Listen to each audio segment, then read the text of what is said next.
नमस्कार, मी doctor Vijaya Thakare Nandurkar from Nandurkar hospital Pawani district Bhandara. आज आपण डॅन्ड्रफवर चर्चा करणार आहोत। अनेक पेशंट येतात ज्यांना खूप सिव्हिअर डॅन्ड्रफ असतो केसांमध्ये। अनेक जण सांगतात की आम्ही काही शॅम्पू लावलं किंवा काही घरगुती उपाय करतात, कोणी लिंबू लावते, कोणी दही लावते, काही वेगवेगळ्या प्रकारचे मार्केटमध्ये येणारे प्रोडक्ट्स जे आहे डॅन्ड्रफसाठी ते खूप सारे यूज करून ते आमच्याकडे येतात की आम्ही ते लावलं की आम्हाला काही दिवस बरं वाटतं, परत मग ते जशाला तसंच होतं।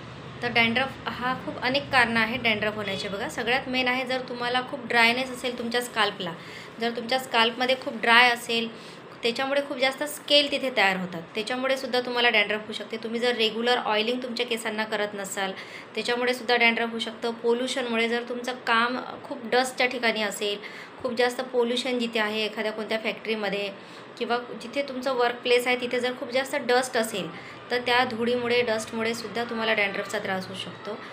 जर तुम्हाला कुठलं फंगल इन्फेक्शन तुम्हाला स्काल्पमध्ये असेल, तुमच्या स्काल्पचं जर जसं सिबोरिक डर्मॅटायटिस आहे किंवा तुम्हाला टिनिया इन्फेक्शन जर स्काल्पमध्ये झालं असेल तर त्याच्यामुळे सुद्धा डॅन्ड्रफ होतो। काही काही पेशंटला इतकं सिव्हिअर असतं ते स्केल निघतात, खरवडा तयार होतो, असं थिक तिथे जाड जी त्वचा आहे आतमधली ती तयार होते, असे पॅचेस तयार होतात आणि असं केलं का ते खट्टी निघल्यासारखं स्केल्स निघत जातात।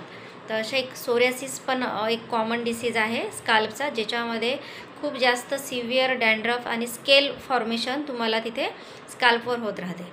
तर अशा केसेसमध्ये अनेक पेशंट येतात, खूप साऱ्या औषधी घेऊन थकलेले असतात, तर होमिओपॅथीच्या औषधी खूप चांगल्या प्रकारे काम करतात। अनेक आमचे पेशंट आहे ज्यांचा आता ट्रीटमेंटही बंद आहे पण त्यांना कुठलाच काही त्रास नाही आहे।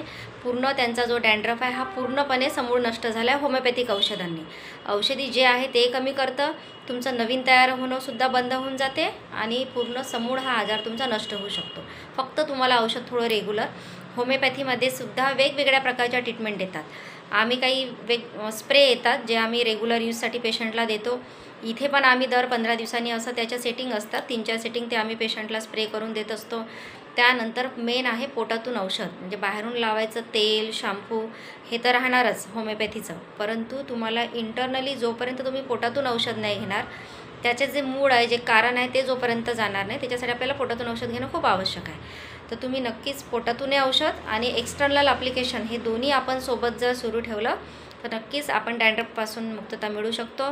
कारण डॅन्ड्रफ एक असा आजार आहे की ज्याच्यामुळे खूप सिव्हिअर इचिंग राहतं, पूर्ण लक्ष डोक्यातच राहते, हात डोक्यातच जात असतो त्या पेशंटचा, नेहमी डोक्यामध्ये खाजवत राहतं आणि त्याच्यामुळे खूप जास्त हेअरफॉल होतो, खूप केस गळतात, केसांना फाटे फुटतात। आपण ऐकलं असेल केसांना फाटे फुटतात, केस खूप ड्राय होतात, लस्टरलेस होतात, म्हणजे एकदम कोरडे पडतात, त्याला अजिबात शाईन राहत नाही।